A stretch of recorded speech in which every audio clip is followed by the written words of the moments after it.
In the realm of relationships, one of the most complex and delicate bonds we navigate is the one we share with our parents. It's a relationship that can shape our lives in profound ways, offering a foundation of love and support, but at times it can also be a source of deep misunderstanding and pain. I want to share a story with you today, a story that's not just mine, but could belong to anyone, because it's about the silent struggles we often face hidden behind the facade of everyday life. When I was 22 years old, my father often joked about a party I threw back when I was 17. What he didn't know, what I've never been able to tell him, is that during that event, a night meant to be filled with youthful laughter and camaraderie, I was drugged and raped.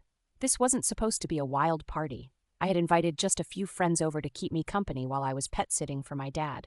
Unbeknownst to me, one of those friends brought along a man and some of his acquaintances, who were practically strangers to me.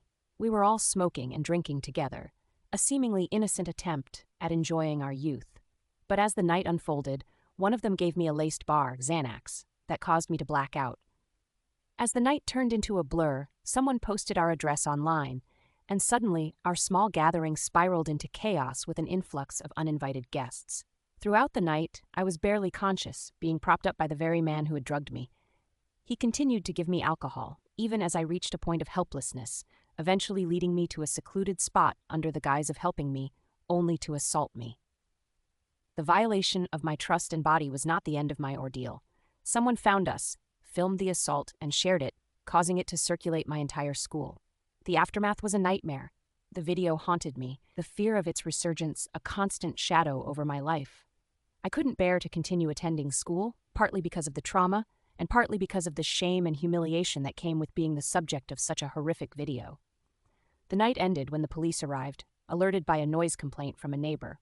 They dispersed the crowd, but in the aftermath, I was left alone, untreated, and unchecked, my so-called friends assuming I was merely hungover.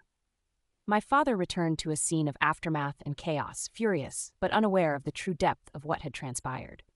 Every time he jokes about that night, it triggers a whirlwind of emotions in me. I'm catapulted back to those moments of vulnerability and violation, struggling to maintain my composure. Lately, the memories have been harder to keep at bay, tears more difficult to hold back. And now, as I prepare to move back in with him, the fear of not being able to hide my pain is overwhelming. My father was never the nurturing type. His past is marked by alcoholism, neglect, and abuse. Explaining the truth to him feels impossible.